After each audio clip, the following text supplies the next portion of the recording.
అత్తమ్మ వాళ్ళ ఊరైతే వచ్చాం కదండి. ఇక్కడ పక్కా నాటి స్టైల్ మీకు రొయ్య పొట్టు కూర అయితే చూపిస్తున్నాను. సో రొయ్య పొట్టు వచ్చేసి మాకు ఇక్కడ బెంగుళూరు దొరకడం కష్టమే కదా, సో అందుకే అక్కడే చేస్తున్నాను.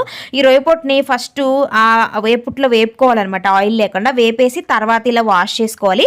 వేపుకుంటే ఏంటంటే ఏదైనా ఇసుక అదంతా దానికి అతుక్కోన్నా అదంతా రాలిపోతుంది ఆ వేడికి. తర్వాత చాలా టైమ్స్ కడగాలండి, ఇసుక అంతా పొయ్యేలాగా కడిగి పక్కన పెట్టేసుకోవాలి పిండేసి వాటర్ అంతా. తర్వాత పోపు ఆవాలు, మెంతులు, అలాగే కొంచెం జీలకర్ర వేసి ఆయిల్ వేసి ఆనియన్స్, పచ్చిమిర్చి, కరివేపాకు ఇవి వేసి వేపుతున్నాను. దాంట్లోనే కొంచెం టమోటాలు కూడా వేసి బాగా వేపి మామిడికాయ అయితే వేసాను అనమాట.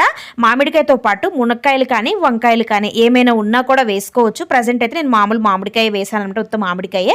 ఇక ఆ తర్వాత రొయ్యపొట్టు ముందే కడిగి పెట్టుకున్నాం కదా, దాన్ని గట్టిగా పిండేసుకొని దీంట్లో వేసుకొని ఆ ఆయిల్లోనే కొంచెం బాగా ఫ్రై చేయాలి. సిమ్లో ఒక 5 minutes మగ్గిన తర్వాత జస్ట్ చింతపండు గుజ్జు అవి మునిగే వరకు వేసుకోవాలండి, అంతే. ఇక వాటర్ కూడా ఏమీ వేయకూడదు. సరిపడా ఉప్పు కారం అన్నీ వేసుకొని కొంచెం గుజ్జుగా అయ్యాక ఆపేసుకొని వేడి వేడి అన్నంలో తినండి.